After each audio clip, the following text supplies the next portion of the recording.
Hello everyone. I'm really bad at keeping people up to date on some of my stranger projects, I should say. And it's weird calling this a project. It's actually just a medical issue relating to my vestibular migraine, triggered in part by mineral deficiencies, which also cause BPPV, give me like crystals moving around in the inner ear, which also collectively lead to neural adaptation issues, which some people call PPPD, but it's a bit more complicated. And the definitions for that aren't really good. All of this investigation led to an MRI and discovering where I have canal dehiscence around my posterior canals, basically bone missing slightly, which in the end seems to line up with some theories we had about where extra vibrations in the cochlea, the labyrinth of the inner ear, were helping to lead to some of the neural maladaptation problems. It's a little bit similar to how astronauts, they have space adaptation syndrome, where like the noise they're getting, like as signals, kind of dampens the brain's sense of importance on the inner ear. So then it relies on other signals to kind of gain a sense of direction. Anyway, over time, this rather complex issue is something I was doing a lot of self-studies on,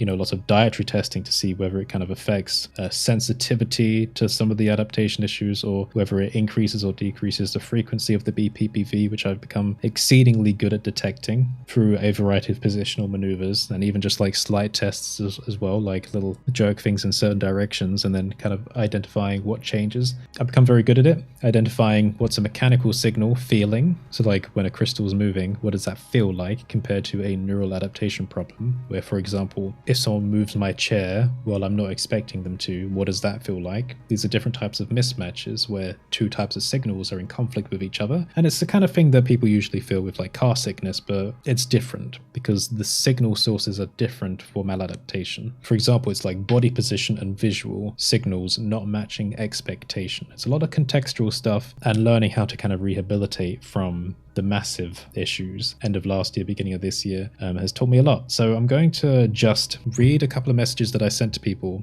just as a record, in case anyone finds it useful, in case anyone's suffering with similar things in the future. Like, unlikely that anyone watching this is, but I, as an archivist, like part of my life philosophy is archivism, I guess I could say. I feel like I should put things down on a record. I don't know if I'll put this on the screen or not. Maybe I won't need to. I got a comment from someone on my most recent main channel video, which was about a new way to model in Blender. And they left a really cool comment because essentially what I was doing, I was moving around on a swivel chair, which I've had a problem with in the past, which is why I was always on a static chair.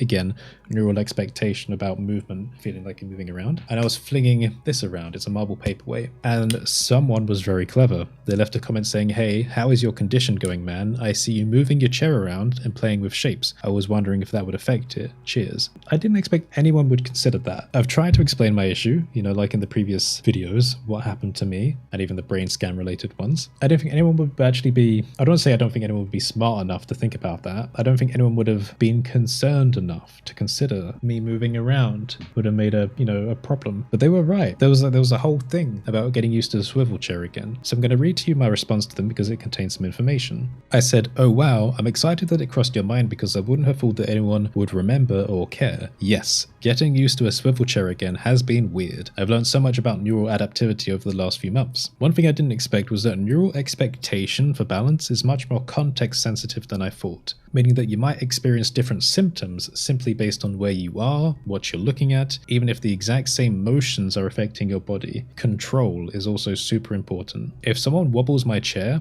I will get a strange balance disconnect, signal mismatch, almost immediately and feel a vestibular migraine event coming on. This is how I've historically been able to trigger them. But if I make the same emotions myself, I am fine. My brain knows exactly which motions are coming, so neural expectation is not mismatched with mechanical signals like things in the inner ear moving. Sometimes if I'm eating at a table with people, I have to move away and eat elsewhere because they accidentally create too much movement. With that in mind, I wanted to test a swivel chair again because it would be more convenient for the space, because I've got multiple tables to move around to, and I feel like it would have been a personal achievement if I could do it. The first few days were pretty bad, not gonna lie, especially the evenings when I had my lights off, making it harder to keep the room as a frame of reference when looking at the screen. But it seems that by persisting, I was effectively training my brain to learn how much force is equivalent to movement and get used to the control of the chair, specifically in relation to the desk/screen. Fast forward to now, I can flop around the place and there are no side effects. However, I feel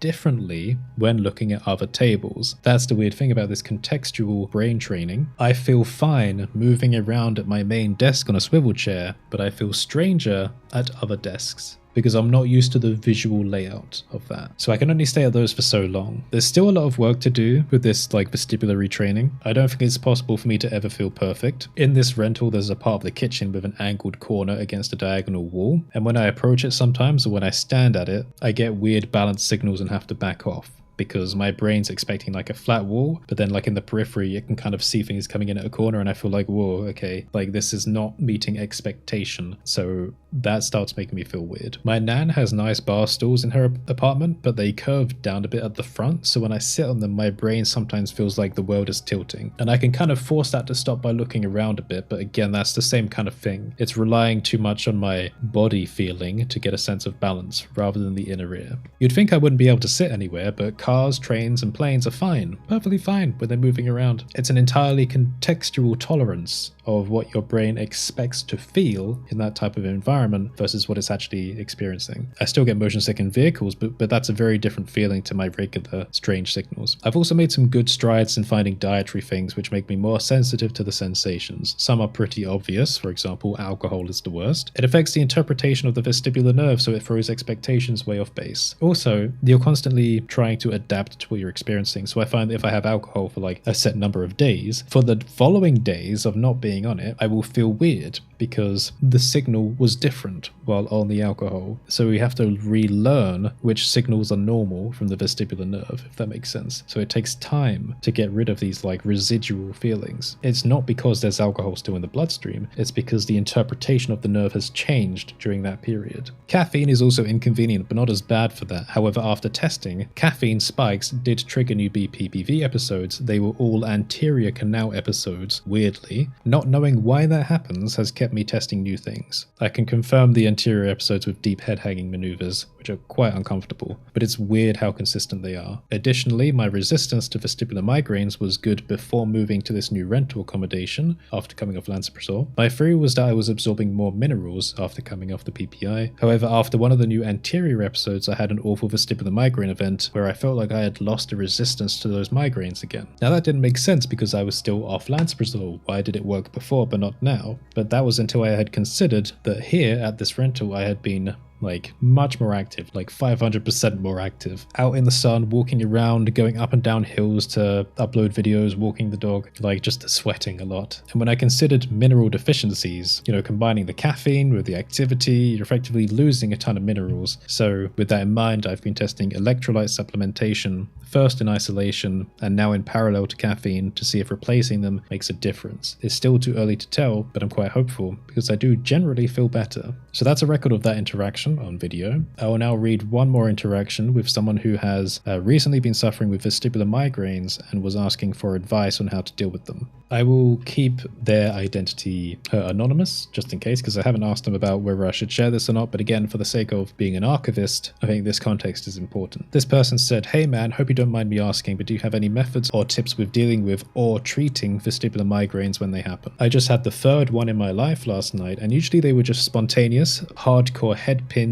spins, I think that means, that require me to just lay down in a dim room and sleep it off, and then I'm mostly fine afterwards, but last night was worse. It was still spontaneous, but it was dragging out for so much longer. I felt drunk and dizzy, so I sat down, and that felt worse soon after, so I tried laying down with a fan and water, and it just kept getting worse and worse with no stimulation. Just felt like the worst car sickness of my life, and progressively getting worse, until it sent me running to the bathroom for a couple of hours. I've never had that be that bad in my life before, and it was miserable. I've always been sensitive to car/motion sickness, but I didn't have any Dramamine or ginger on me last night, but I was curious if that would work. They've always taken a long time to affect for me, so I was curious if there's anything that happens to react faster, or if you have any other ways of dealing with it when they get bad. Also, I am so sorry that you have to deal with it on such a more frequent and worse degree. If last night was any indication of what it's like, I could not fathom what it's been like for you." Well, that's awful, but also that last bit bittersweet. I'm glad someone else understands what it's like. So for stopping vestibular migraines that have gone past a certain point in the event, I found it futile to a certain degree, but I will explain this in the response. I said,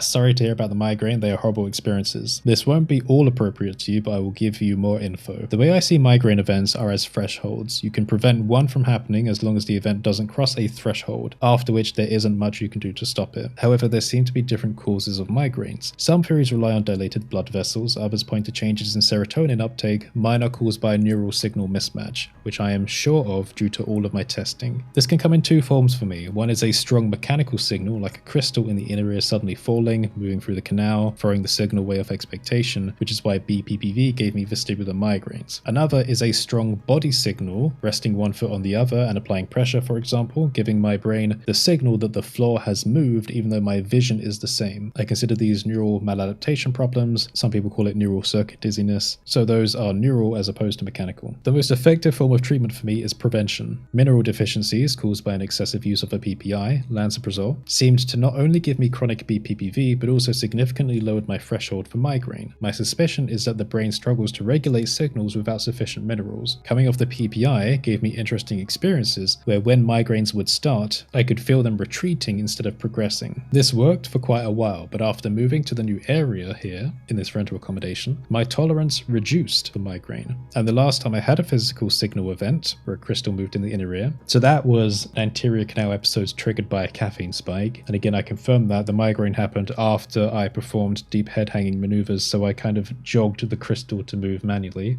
So that was a self-inflicted migraine. This is like another one of those cases where I know what causes them because I triggered them. The migraine did not reduce at all in that case, which was weird because it should have done, given my theory about coming off lansoprazole. At first I wasn't sure why, but then I factored in that I had been a lot more active in the heat, doing strenuous walking up and down hills, sweating a lot. I had also been on and off caffeine, which is a diuretic and therefore causes you to lose minerals. What I have been testing for the last month or two is electrolyte supplementation, first in isolation, now in parallel to caffeine, to see if prolonged supplementation will A, help to prevent new BPPV episodes, such as with the caffeine spikes, and B, increase the migraine tolerance / threshold, so being able to retreat from a migraine when one starts to come on before it reaches that threshold of no return. As for advice during vestibular migraines, I found that keeping my eyes open is a bad idea, as even when staying completely still, your vision is in conflict with the hallucinations of balance. By looking at the room, you are giving your brain more conflicting information. The flip side of this is that after a migraine starts, lying down and closing your eyes may feel worse to start with because you are surrendering to the hallucination. This is something I tried to describe the sensation of in my What Happened to Me video. It's a very odd and uncomfortable feeling, but it may be worth powering through that initial discomfort while laying down. They may feel more intense to start with when laying down. Usually my nystagmus, eye spasms, become very strong, but after about 5 to 10 minutes, that spasming settles if I lay flat with my hands down at my sides. And I usually stay still like a log for as many hours as I can handle. I also keep my head slightly more raised. That's another thing as well. For people that have BPPV, I recommend keeping your head raised while you sleep. Hypersensitivity to motion is the most annoying thing. Feeling like every time you look around, your sense of balance is multiplied. It also feels like your head is fighting against something when you turn it. That can last for 24 to 48 hours for me and just needs to be waited out. Some motion sickness drugs interrupt the signal process between your brain, inner ear, and stomach. However, I think they have limited usefulness. They may reduce nausea slightly, but I think during strong migraine events, a high dose will be required to make any significant difference. Anti-inflammatories like ibuprofen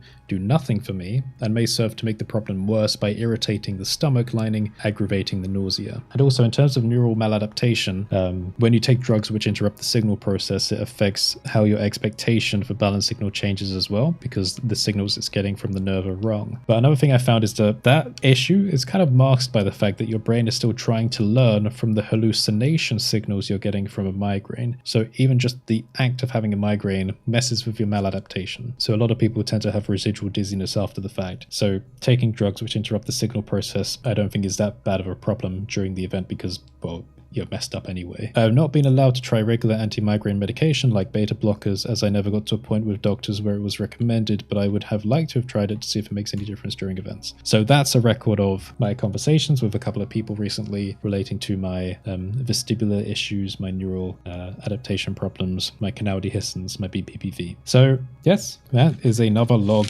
done. If you made it this far through the video, please put a brain emoji in the comments, and that way I'll be able to see who did it this far. Please let me know what you've been up to recently, as I'm interested in learning more about you. I read every comment. Have a fantastic day, everyone, and I will see you next time.